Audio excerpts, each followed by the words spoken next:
What is up, party people? Hey, man, it is your friend, Sage. Sage Against the Machine. That's the name of this podcast, Sage Against the Machine. I got a lot on my mind. A lot of things swirling around in this confused little noggin of mine. So I don't know if that's going to make it a good show or a less good show. I have a problem staying on track, staying focused. And I'm not sure that is really what a quality broadcast needs. A little bit of focus might help a person. I sometimes think I need like a co-host, but Joe Rogan doesn't have a co-host. He does have Jamie, you know, but Howard Stern has, you know, I haven't listened to Howard Stern in years, but I'm sure it's the same team, right? Robin and Baba Booey. It's nice, you know, like you have some people you can bounce stuff off of. The problem is, it's not as enjoyable for me to have other people on the show. Because then I got my head in another place, and I'm like, well, I got to think about what they're going to say, and I got to think about how I'm going to navigate that conversation. Whereas, you know, it's just one less thing. Doing this on my own. Oh, anyways. I want to talk lawsuits, I think, today. I feel like lawsuits are in the air. If it's fall in America, it's lawsuit time. I don't know. Donald Trump, man. Is he going to get out of this one? Will Donald Trump be able to get out of this predicament he's got himself into? That's what I want to know. I bet he will. These guys, man, they're all slick. They hire slick attorneys, do slick stuff. Dan Horgan called my attorneys the slick out-of-town lawyers. The slick out-of-town lawyers. Slick. Hey, slick.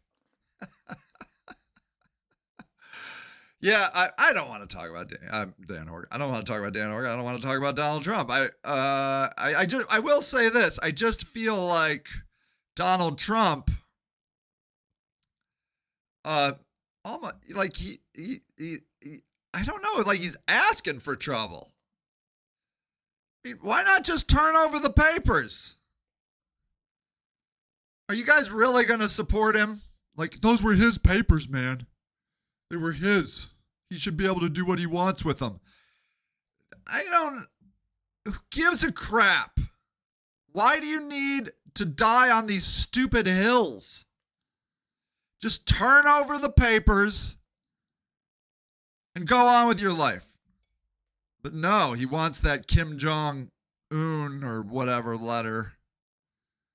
I don't know. He's just sort of... I just feel like Donald Trump never grew up, you know?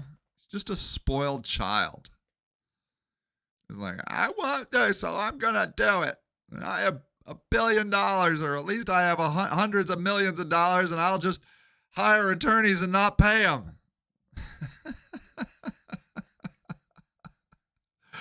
But as long as he's having fun, I guess that's what counts, right? Is Donald Trump having a good time over there?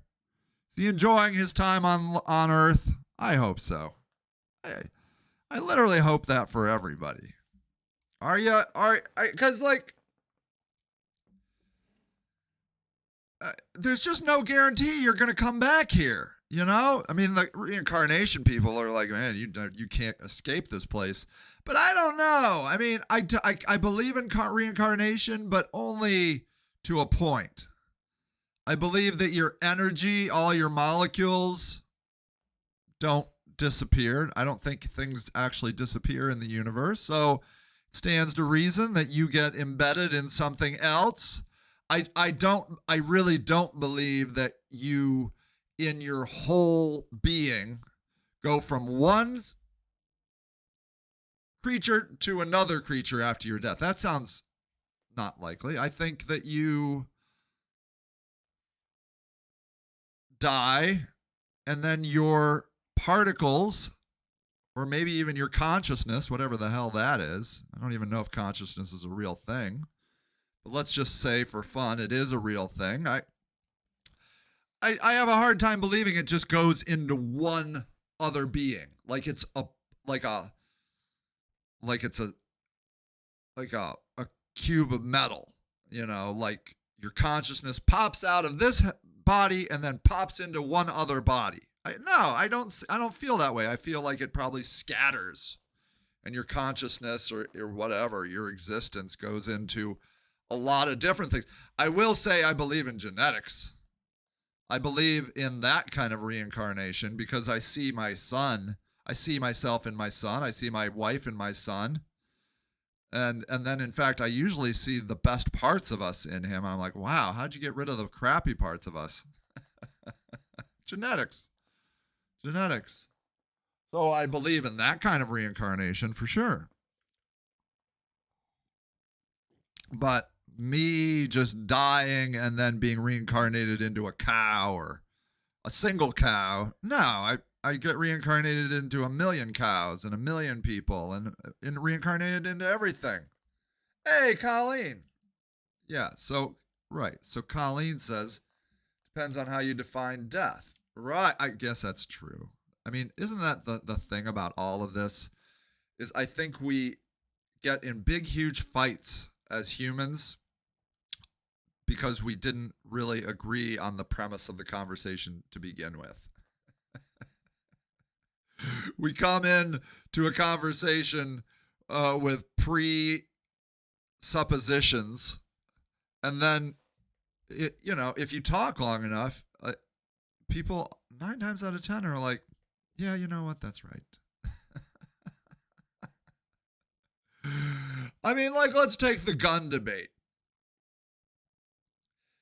Does anybody think that a convicted felon with diagnosed schizophrenia, bipolar, and rage disorder should have a gun? Does anybody think that person should have a gun? Like, literally, now that guy probably thinks he should have a gun. But the most hardline gun advocate, do they think that guy should have a gun? I would think no. So, see, look, we've all agreed. For example, death to self, live for God. Ah, now that's nice. So that's a very profound way of thinking. In that, yeah, you say probably not, Colleen, that guy probably shouldn't have a gun. Right. I think right. It's just too dangerous. A convicted felon, how about a convicted violent felon with bipolar, schizophrenia, and explosive rage disorder? I don't know if it's what it's called. There is a disorder like that, but it's something like that. A lot of my friends have it. I just think that guy maybe shouldn't have a gun. I have a friend right now who is...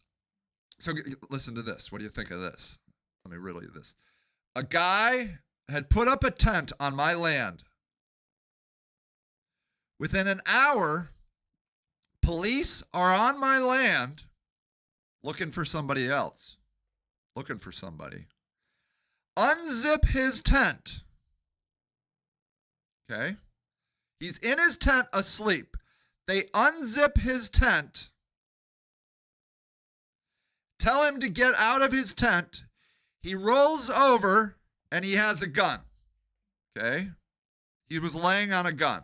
Now it wasn't like he pulled the gun on the cop. It wasn't anything like that. He just had the gun. But because I think he's a convicted felon, he's not allowed to have the gun. Okay? So now, in this situation, should this person be convicted of having a gun illegally? Were the police in the right by opening up his tent, unzipping his tent, and telling him to get out, even though they were not looking for him and he was not wanted for anything? He had no, open warrants. I don't know. I think if the guy has money, which he doesn't, but if he had money, he would probably be able to get that off of his record. But, he's just with the court-appointed lawyer. I think the guy's going to go to jail. Colleen says, at least at that moment. However, not so good to stereotype, because in a moment of anger, anyone is vulnerable to becoming that person. Thank you for saying that, Colleen. I believe that. I believe we all have it in us. I believe we have all the goodness and all the badness in us. And I see it. I think we show it a lot, Who of us can't recognize that we, at times in our life, have behaved poorly? We yelled at our child because we were frustrated. Is that true? Yeah. Colleen says $1,500 you can buy off a felony conviction. Nice. Well, that guy doesn't have that, I'll tell you. He was living in a tent. I think he's going to go to jail. I think they're not going to, fight the fact that his privacy was violated. I don't know. We're going to see in a week. He goes to his first trial or first court hearing.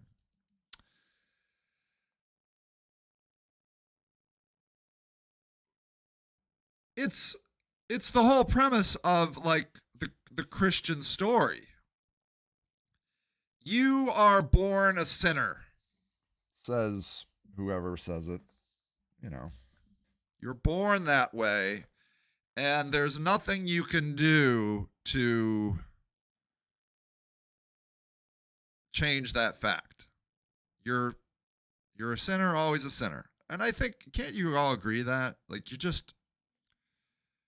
We're just super broken. We're super fallible.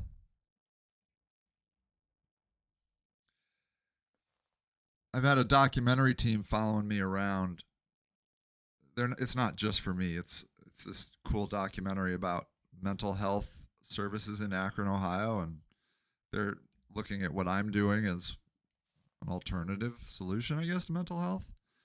But I was talking yesterday, I'm like, do not confuse me for Jesus. I am not Jesus. Now, not because I don't think, people are like, no, like that would be too apocryphal to admit that you're as great as Jesus. I don't think Jesus was Jesus. Don't confuse Jesus with Jesus.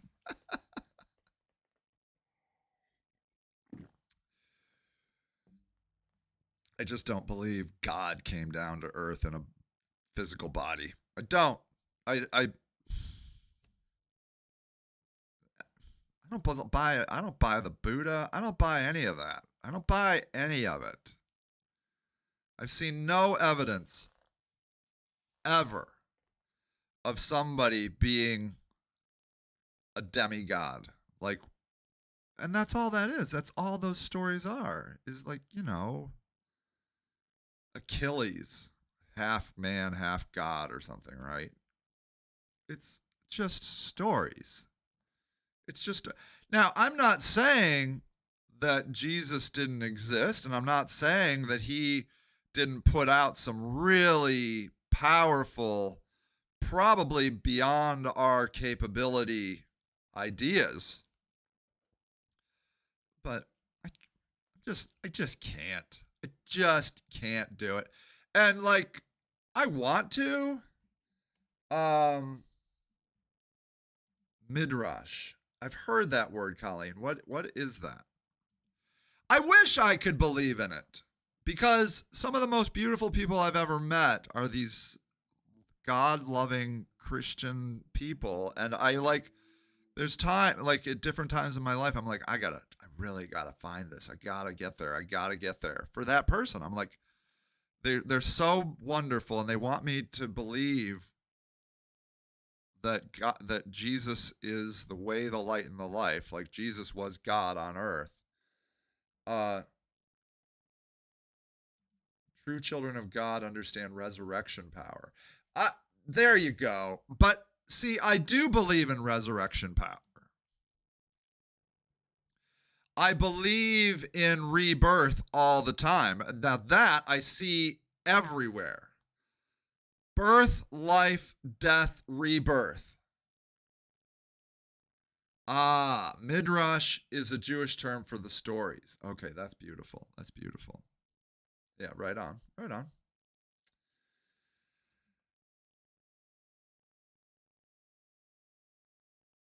A blade of grass, a tree.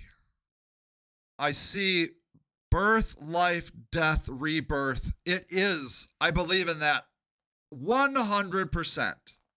And that's all that Jesus' story is the truth of life, right? It goes back to that whole, I wasn't saying resurrection, I was saying reincarnation. But I don't even know how you can scientifically not believe that. We know for a fact things do not leave this universe. Energy does not disappear in the universe. It does not. It does not disappear. The weight of the universe is perfect and not changing. Okay? The stories that describe the power of true love. Exactly. And that, the true love, I believe in. I believe in rebirth, which is, if you like the word resurrection, I love the word resurrection. Right on. I'm not going to lie to you and say that I believe Jesus was crucified on a cross, which I do believe, and put in a tomb and then walked out of that tomb. I don't even think it's consistently told in the Bible. I'm not going to dig it up for you, but Google it. Like they're different books of the Bible tell different stories. Different books of the Bible tell different stories of Jesus' birth. And these literalists get themselves stuck in a sticky wicket when they're like, the Bible is the inerrant word of God. Oh, really? So we're going to play that game now. I'm going to show you things in the Bible. Contradictory. Okay, let's just do it. Contradictory messages in the Bible. 30 pairs of Bible verses that contradict one another. Okay. Let's see here. Let's see. What do you got? Here's a pair of verses completely incompatible. And whoever shall speak a word against the Son of Man shall be forgiven him, and unto him that blasphemeth against the Holy Ghost it shall not be forgiven. Luke 12:10. For whosoever shall call upon the name of the Lord shall be saved. Okay, Romans. I used to agonize over those two because if you commit a sin that can never be forgiven, you burn in the lake of fire forever. No turning back. Do not pass go. Do not collect. So what would happen in the same sentence? Dear Lord, between you and me, the Holy Ghost is kind of a jerk off, but I'm calling on your name anyway, so save me, dude. Those two verses can't simultaneously be true. And then, You could be like, oh, and then I just get tired of them being like, no, no, no, no. 1, thou shalt not kill. Thou saith the Lord of Israel, put every man his sword by his side and slay every man his brother and companion and neighbor. And then they're like, well, Exodus isn't the new Bible. That's the old truth. You know, you just go on. And then they have to, like, tell me why. Okay, how about this? The first angel sounded, and there followed hail and fire mingled with blood, and they were cast upon the earth, and the third part of the tree was burned up, and all green grass is burned up. That's Revelation. And it was commanded that they should not hurt the grass of the earth, neither any green thing, neither any tree, but only those men which have not the seal of God on their foreheads. Revelation 9:4. Number 3, lying lips are an abomination to the Lord. That's in Proverbs. The Lord hath put a lying spirit in the mouth of all these prophets, and the Lord hath spoken evil concerning thee. Anyways, you get it. I don't have enough energy to play this inerrant Word of God game. I just don't. It's just silly. It's just silly. Let's see. And to teach us wisdom, to help us understand that we will be crucified too if we do good works. That should not stop the good work. See? Now this is the kind of biblical talk I love. True, using the Bible to condemn other people's wrong. Right. So this I love. Will you be crucified if you too for doing good works? Absolutely you will. Which leads me into what I wanted to talk about today, my lawsuit with the city. I'm being sued by the city. God, children of God understand that the true love, truth, is meant to save us from ourselves and death. I get, that's what I'm talking about. Now that is interesting Christianity. Trying to turn off silent mode on. Yeah, my phone's dinging. It's trying to get my attention. It's talk about a spoiled child like Donald Trump. My phone's like, listen to me, listen to me. No, phone, I'm busy. In fact, I'm going to put you down so I don't even look at you. Going to let you talk. That's fine, Colleen. No, you're awesome. So, I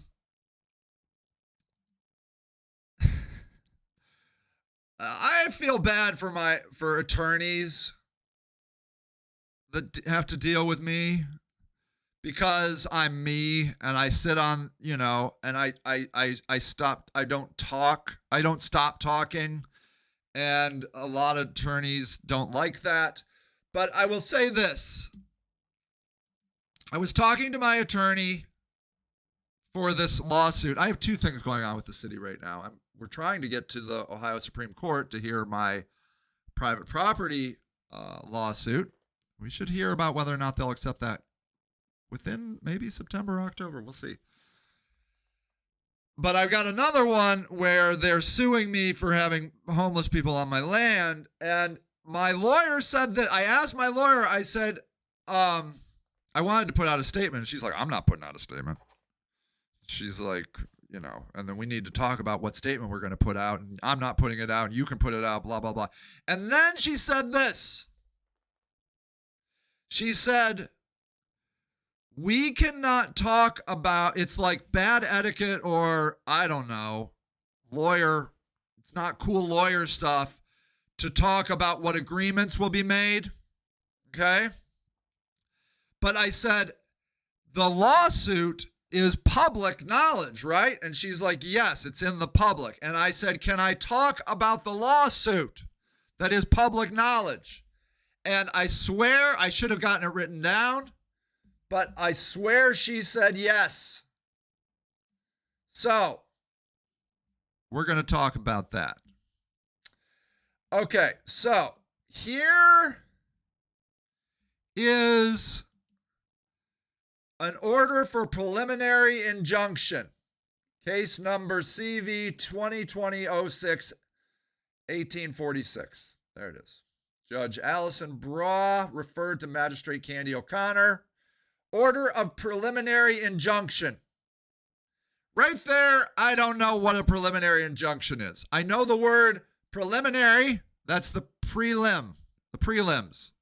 It's the pre before the limb. I don't even know what that word means. Who am I kidding? I don't know any of these words. There are plaintiffs and there are defendants. Apparently, I am the defendant. I am defending myself against the plaintiffs. I don't know what a plaintiff is. I kind of know what a defendant is. I'm defending something. I know that word, okay? I know the names of people. I can refer that there's a judge and a magistrate. I really don't know the difference. I see already. I don't know what a common plea is. I don't know why I'm in that court. This is why I don't talk about law stuff. I don't know what the first line of this piece of paper means. The Court of Common Pleas. Why is it common, and am I pleading something? Am I please? The plea? I don't even know that word please. It's not even spelled like normal word plea. So this is why I don't normally talk about law stuff, because I can't even understand the first line on this piece of paper. Okay? These lawyers say things that most humans don't truly understand. We nod, we're like, oh yeah, well that's what that means. You don't know shit. You don't know anything. Stop saying you know what a plaintiff is. Stop saying you know the difference between a magistrate and a judge.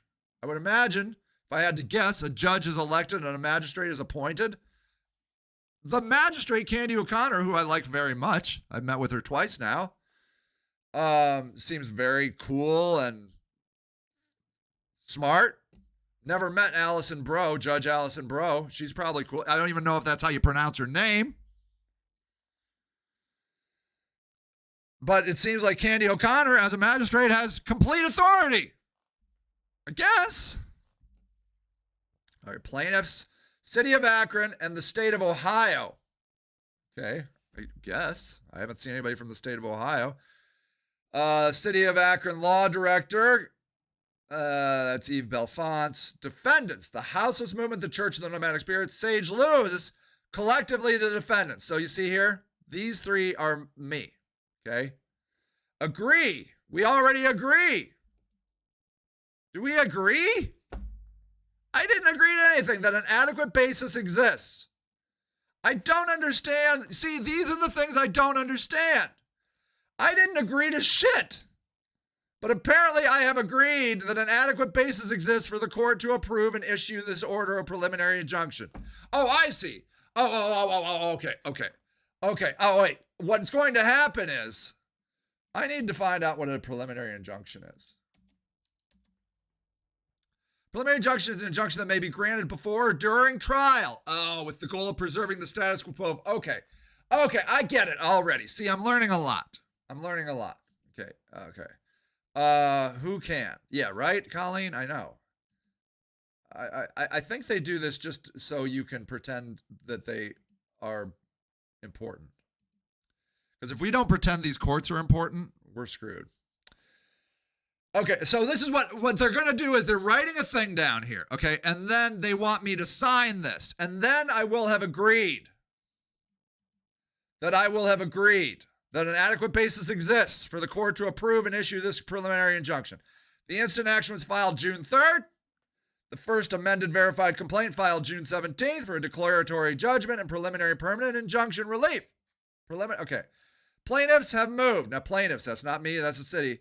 For the court for a preliminary injunction based upon the agreement of the parties.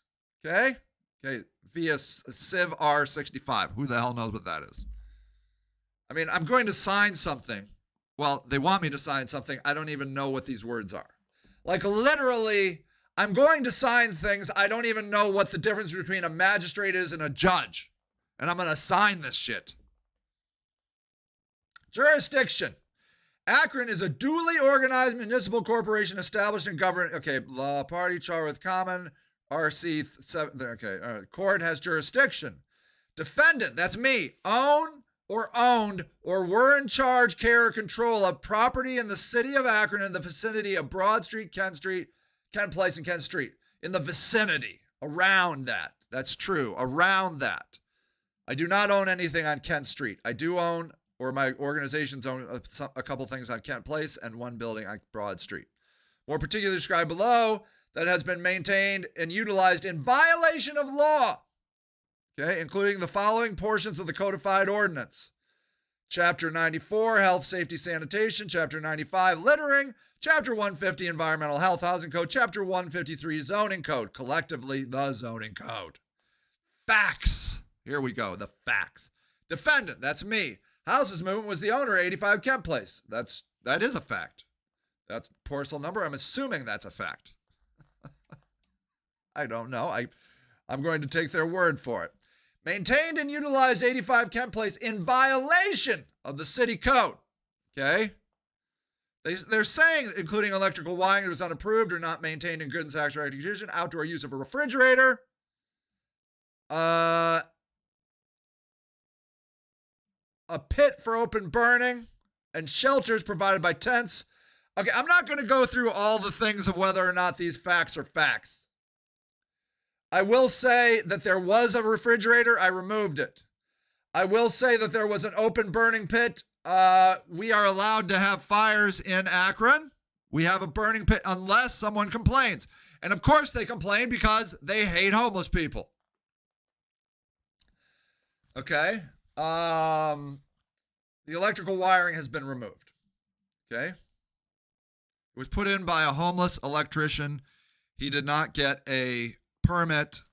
I just took it out. It was easier to take out. I'll put it back in some other day with a permit because they watch every fucking thing I do.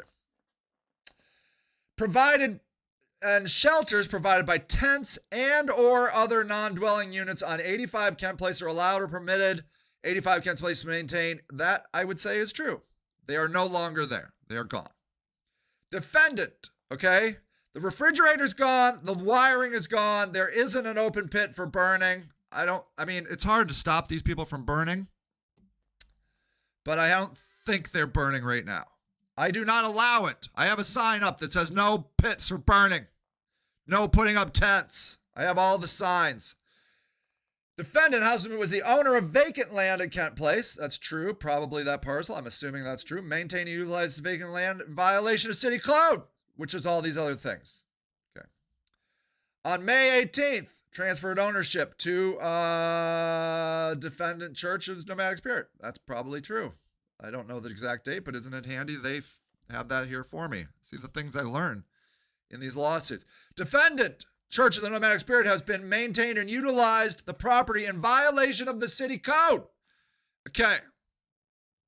Now, I want us to put a little pin in this, that this is a church. And I would like to ask the Google this. What can the government do to stop churches from doing things? Okay. Federal law protections for religious liberty.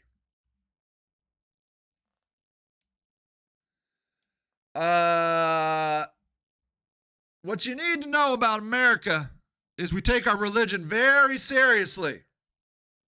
The freedom of religion is a fundamental right of paramount importance, expressly protected by federal law. Religious liberty is enshrined in the text of our Constitution and numerous federal statutes. It encompasses the right of all Americans to exercise it freely without being coerced to join an established church or satisfy a religious test. It also encompasses the right of Americans to express their religious beliefs, subject to the same narrow limits that apply to all forms of speech. The free exercise of religion is not a mere policy reference to be traded against other policy references. It is a fundamental right. Okay? So, for example, like a common thing you see in prisons are prisoners having the right to wear dreadlocks or facial hair, even though it's against prison policy because it is part of their right. Federal statutes, including the Religious Freedom Restoration Act of '93, support that protection broadly define the exercise of religion to encompass all aspects of observance and practice, whether or not central to or required by a particular religious faith. It extends to persons and organizations. The free exercise clause protects not just persons, but the churches, Americans do not give up their freedom of religion by participating in the marketplace, partaking in public square. The government may not restrict acts or abstentions because of the belief they display. So there's a very interesting case. Religious freedom case with ayahuasca. Okay, so let's see if this is the one that I want to show you. The court held under the Religious Freedom Restoration Act, the government had failed to show a compelling interest, that's what they must show, in prosecuting religious adherents for drinking a sacramental tea containing a Schedule I controlled substance. After the federal government seized its sacramental tea, the Uneo de Vegetable, it's something like the Church of the Vegetable, the New Mexican branch of a Brazilian church that imbibes ayahuasca in its services, sued, claiming the seizure was illegal and sought to ensure future importation of the tea for religious use. The church won a preliminary injunction from the United States Court of the District of Mexico and was affirmed on appeal. The Supreme Court affirmed. The court also disagreed with the government's central argument that the Uniform Application of the Controlled Substance Act does not allow for exceptions for the substance in this case, as Native Americans are given exceptions to use peyote and another Schedule I substance. The reason I want to bring this up is because they are telling me I have to put out my fire, and what I need you to know is, in the Church of the Nomadic Spirit, which is a legitimate church, we believe that fire has been part of the nomadic way of life for hundreds of thousands of years, and when we light a fire, we are celebrating our past, present, and future connection with all nomadics. I also believe that living in a tent is a celebration of our nomadic spirit, and I believe that it is also part of our religion to be able to do so. I just want you to have that in the back of your mind. I am not taking those cases on just yet, but they are in my mind.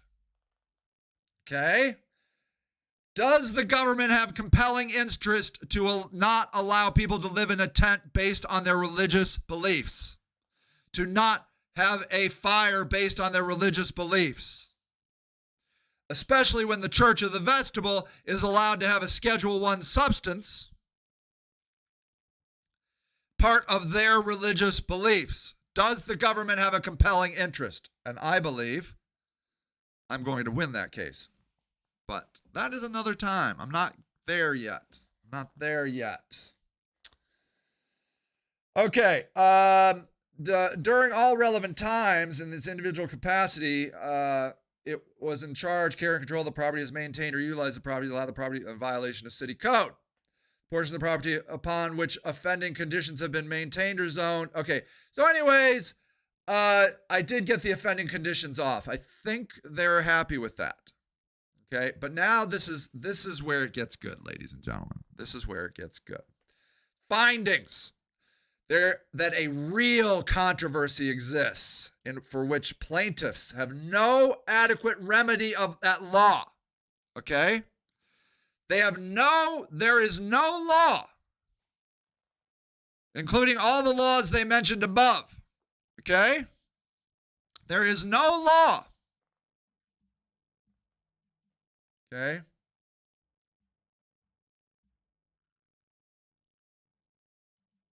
So, Colleen says, just for record, our church gets inspections, fines, and threats. I'm sure they do. Yes.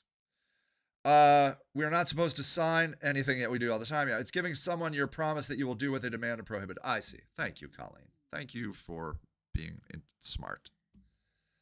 Okay. Now, back to it. What they're saying here is that the laws on the books are not good enough. Okay? They are not good enough. Okay? They're saying they're not good enough. I'm currently offline. Is that true? that even true? Well, we'll find out. They're saying that there's no adequate remedy, including all the laws that they showed above. Those are not. Okay. So, because there's no adequate remedy, they got some new remedies they want to put down. Okay? They got some new remedies. The conditions of the property violate the city code. That's not enough. The defendants use the property in violation of the city code. That's not enough. Those remedies are not enough. The plaintiffs are entitled to an equitable preliminary injunction, which is, I guess, this. The plaintiffs are entitled to a statutory preliminary injunction. I do not know the difference. Apparently, they want me to sign that. I do not know the difference. Orders. It is hereby ordered the defendant, that's me and all my things, that I meet all these chapters, chapter 94, 95, 150, 153. See, they're saying I have to do all these, but if it looks to me like there's real controversy where there's no adequate remedy at law. See, that's what's confusing to me. Now, again, I don't know things. For all I know, I don't understand these words. I don't know. But it seems to me like they're saying there is a remedy with these laws, but yet there is no remedy. That's what it sounds to me like, but what do I know? What do I know? Is hereby ordered the defendant to prohibit from maintaining conditions of the property in violation with the law or the city code. See? City code. Okay? All right. And other items listed in chapters 94, 95, 150, 153, and the city code. Okay, so it seems to me like there is a remedy. It's called the city code. But they're saying, I think, there is no remedy. But what do I know? I don't even know what a court of common pleas is. So I could be misunderstanding that. It is hereby ordered that defendants are prohibited from maintaining conditions of the property zoned residential under the zoning code, from maintaining any such property, not limited, including but not limited to sheds, tambour, tarps, other non-dwelling electrical wiring is unapproved, not maintained, a little trash. Again, they want me to apply the city code, okay? It is hereby, now here's an interesting one. Now you listen to this, just listen to this. It is hereby ordered that defendants, their officers, agents, servants, employees, attorneys, and those persons in active concert or participation with them who receive actual notice of this order, whether by personal service or otherwise. It's just ordered. I don't know. I thought, it seems to me that like there is something that should go here. It is ordered that I do something. But according to D, I think D is just I am ordered. If you can understand D, I would be very grateful because, again, I don't understand the difference between a magistrate and a judge, and it's very possible I don't understand Section D of this. It is hereby ordered that the defendant, their officers, agents, servants, employees, attorneys, and those persons in active concert or participation with them, basically you, if you're watching this, I'm assuming you watching this video, you are now in active concert or participation, who receive actual notice of this order, whether by person or service or otherwise. You're ordered.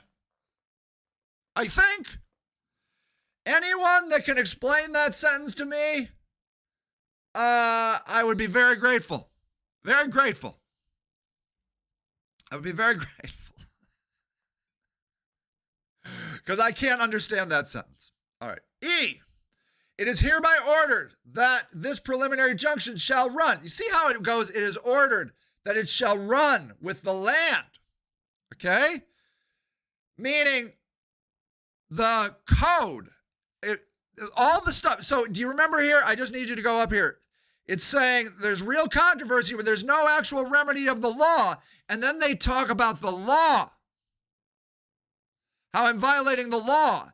But there's no remedy of the law. You see, this is why I need help. This is why I need attorneys. Because it sounds to me like there is a remedy. It's called the law. But again, I am not a lawyer. And I don't understand many things. But it would seem to me that the law would indeed run with the land, because it's the law. Now, I'm not saying I have violated the law. I think a better question in my little small mind might be, am I violating the law? Am I violating the law? That would be an interesting conversation now, wouldn't it? As I was talking about religious rights, am I violating the law religiously? Am I violating the law? Are they saying? It seems to me like they could be saying, there is no remedy. They said those words. There is no remedy. So we need this special thing to run with the land. Because there is no law. There is no remedy for this. Doesn't that sound like what they're saying to me? There's no remedy, so we must have it run with the land. If there was a remedy, which I think they said there is a remedy called the law, that would run with the land. Okay? So the defendant shall provide written notice to any buyer or transferee prior to the sale or transfer of the property that there is a law. I think this right here suggests that there is not a law. But what do I know? This seems to me to suggest that there's no law for what I'm doing. If there was a law, I don't think we would need this. F, violation of this order of preliminary injunction shall be punishable in contempt. And that's what they want. They want it so if I or anyone I work in concert with put a tent on that land, we are all punishable in contempt. We are in contempt of this order. That's what they want. They want it to be illegal to shelter homeless people.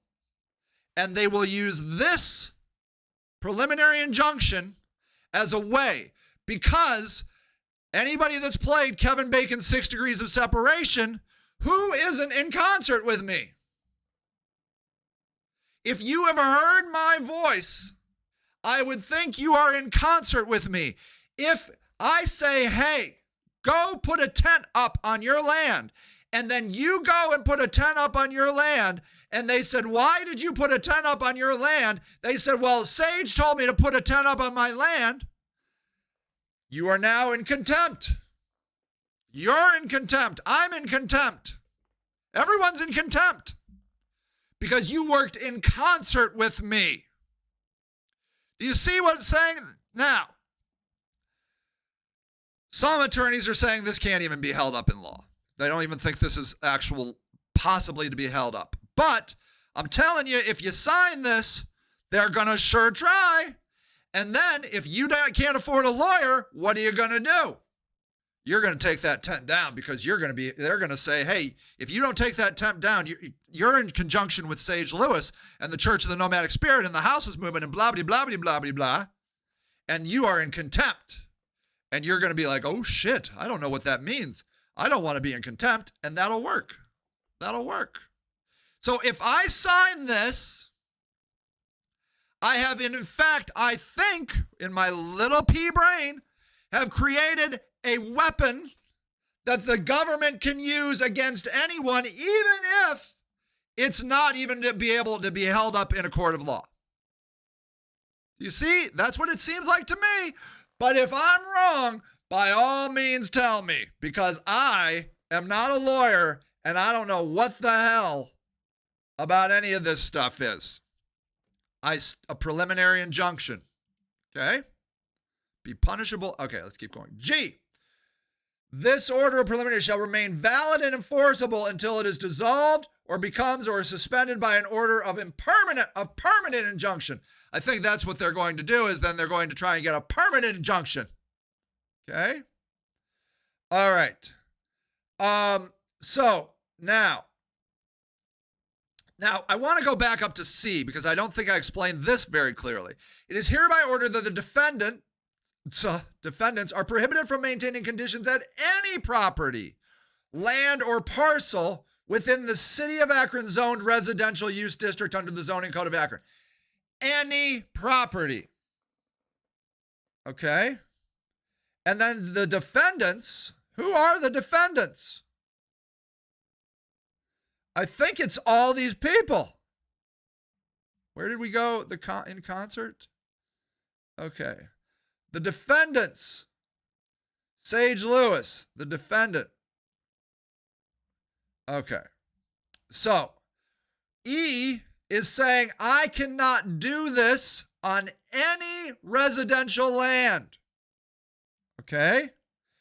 If I sign this, I will have agreed to never put a tent up on any land zoned residential. And it would seem to me that anybody working in concert with me, which is D, it is hereby ordered the defendants, their office, those in concert participation who receive this actual notice. So that's the weird one. That's that sentence I can't really understand. It is ordered that all these people receive actual notice. It's ordered. Ordered what? Is there an order, like an order of French fries? A Big Mac and shake? What is ordered? I'm dying on this D thing.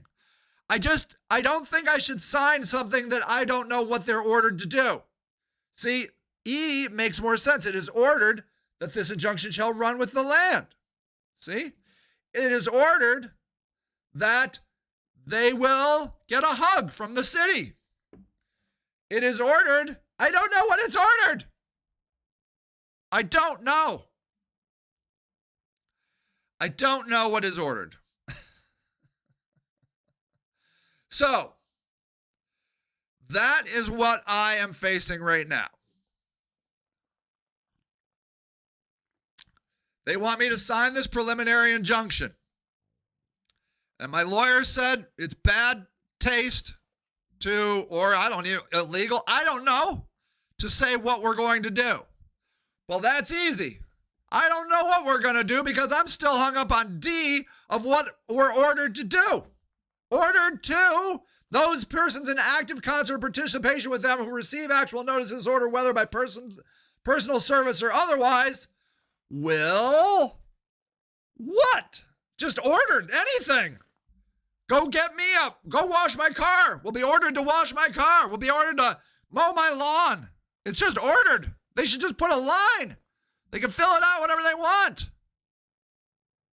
They're ordered. I don't know. How are they making me sign something I can't even understand if it's an actual sentence? Now, if it is a sentence, I am so sorry. I was just an English major with a 3.5 grade average from Baldwin Wallace College. I don't know. It's very possible I can't understand English. Very possible. But that seems confusing to me. And what they're trying to do is any kind of shelter. So I don't know. I don't know what we're going to do. But the more I read this, the more I think this is just a weapon. And there is an adequate remedy. Number one, there is an adequate remedy. It's called the law. Well, they said to the magistrate, well, we just don't want to keep doing this over and over again. You don't want to keep doing your job over and over again? Oh, that is hard for you. Look, there's a guy down the street from me. He's a hoarder. Well, actually, this woman he lives with is the official hoarder. And they came and they bulldozed all of the stuff on his land. They cleaned it all up. Okay? Now you'll be surprised. It's right back to where it was. Okay? It's right back to being the hoarding mess that it was. Did he have to sign this because there's no adequate remedy for him? Is he signing that? Is everyone that okay, you murder somebody, all right? And you go do your time. Do they have to sign a piece of paper that says, I will not murder again? Because there's no remedy. I don't want to have to take this murderer back in my court again. No, I don't. I think that's how the law works. There is an adequate remedy. They've listed all the adequate remedies. The adequate remedy is the law.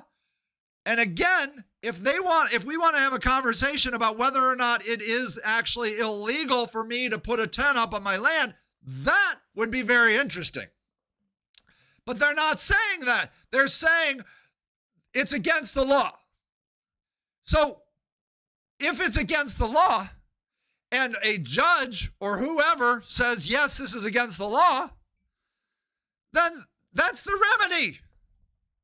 No tents, no trash, no electric service, no refrigerators. That's the remedy. The law is the remedy. Case closed. Right? But again, I don't know anything about the law. So everything here could be just my ignorance, not understanding what is being said here. But it seems to me there is a remedy. It's called the law. And if we want to talk about whether or not this is illegal or legal, that would be interesting to me, but it doesn't seem like that. They're saying it's against the law to put up tents, and we don't have a remedy to tell Sage to not put up tents anymore. All right? It's like a special Sage law. We know it's against the law for Sage to do what he's doing, but we want to make this special thing where if Sage does it again, he'll be in contempt, and all the people he works in concert with will be in contempt. And then we will have officially made helping homeless people with shelter illegal. That's what this sounds like to me, ladies and gentlemen. But by all means, if that's not what this is, I sincerely apologize. I can't make a big enough disclaimer that I am not a lawyer. I could be completely off on all of this. But if you ask me, they're trying to make it illegal to shelter homeless people in Akron. And if this one passes, then they can just keep rolling it and rolling it and rolling it. And they've said very clearly they do not want people living in tents. That's their goal. They've said it very, very clearly. People cannot live in tents. That's their goal. They've also said to me that they know there's a problem, which again leads me to some confusion. If you know there's a problem that people can't get into housing, but they can't live in tents, where would you have them go? Well, they don't want to talk about that. They're the one men's shelter that the religious extremists run, that people are kicked out of all the time, that you can only stay in 4 days a month if you aren't in their work program and don't want to give them 80% of your revenue, your income.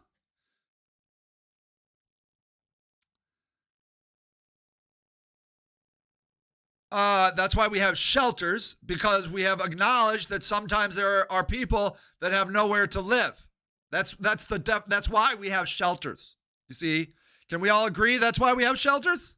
Not because people choose to not live in a house. They have nowhere to go, so they go to a shelter. Well, when the only men's shelter won't let you in the door because you're a man they don't want to let in the door, it would seem to me we need some solution.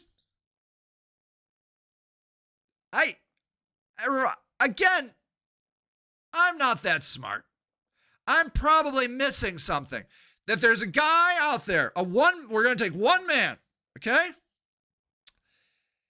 He has no place to sleep tonight. He goes to the only men's shelter in Akron and says, can I sleep here? And they say no, because you have been kicked out of here for whatever reason. It doesn't matter. He therefore has nowhere to sleep tonight. He has no one else to call because there is only one men's shelter. Where does that guy sleep? Not in a tent, because we are not allowed to sleep in tents in Akron, Ohio. I don't know. I would love to find out. So anyways, that's this lawsuit. I don't know what I'm going to do. The more I read it, I'm like, this is bananas. This seems bananas, but I don't know. Maybe I'll sign it. Maybe I won't. Maybe, I don't know. It just seems like there is a remedy. There is an adequate remedy. It is called the law. But they're saying there's no adequate remedy at law. It's confusing to me. But again, that's just because I'm sure I don't understand it. People, I love you. You're amazing. Have a great day. Thank you for listening to Sage and the Houseless Movement, a weekly show dedicated to the news and views of the homeless locally and worldwide.